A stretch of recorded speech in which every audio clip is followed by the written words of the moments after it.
just enjoy the ride. Kasi yun yung parang hindi ko nagawa during my time.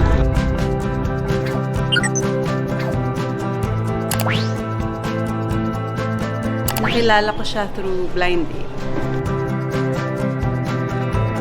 Siguro past, go back to the past para if ever may mali, pwede mong palitan in the future. Ang advice ko, ganun din, i-enjoy lang nila yung mga mangyayari kasi minsan lang siya darating, kaya dapat savor the moment. Abangan. Siguro ang masasabi ko, parang just enjoy the ride. Kasi yun yung parang hindi ko nagawa during my time. Looking back, parang yun yung inaano ko. Dapat pala na-enjoy ko. So yun yung sasabihin ko sa sarili ko.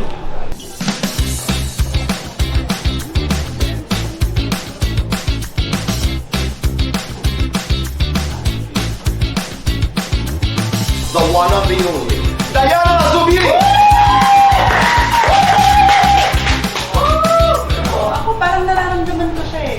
Nararamdaman ko siya. Dahil hindi ko sinasabing nararamdaman ko sobrang gawin ako. Parang nararamdaman ko din na as you grow old, parang nagmamature na rin ako. Napanood ko yung 5 episodes straight. Napakahusay mo.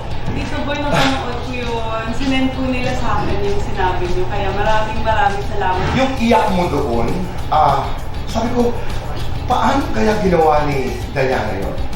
How difficult was that scene? Mahirap po siya kasi nangyari siya sa akin, sa totoong buhay. So, nung nabasa ko yung script, ano ba yan? Parang ang hirap. Naisip ko na kung saan ako hupukot ng emotion. Kasi nangyari siya sa akin. Saan? Nung namatay ko yung first husband. So, syempre parang gusto ko makaiyak talaga ako ng maganda since pagbabalik ko nga po ito sa television.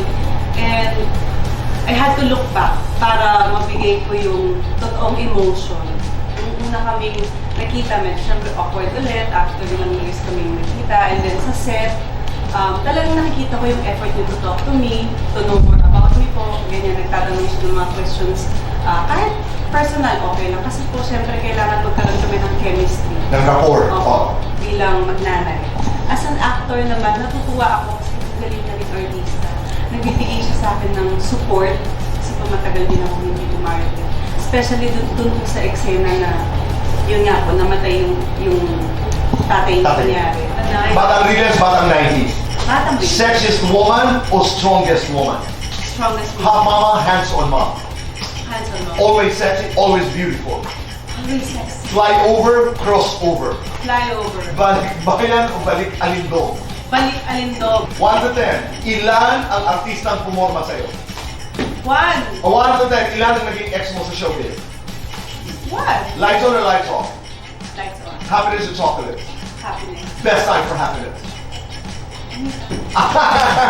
Always.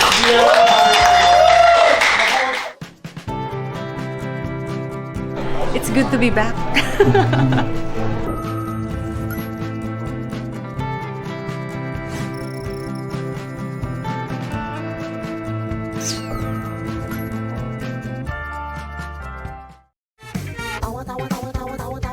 Anytime, anyone, anyhow. Halika manood at sumigaw. Anywhere in the world, everybody in the house. Click and subscribe now. You know.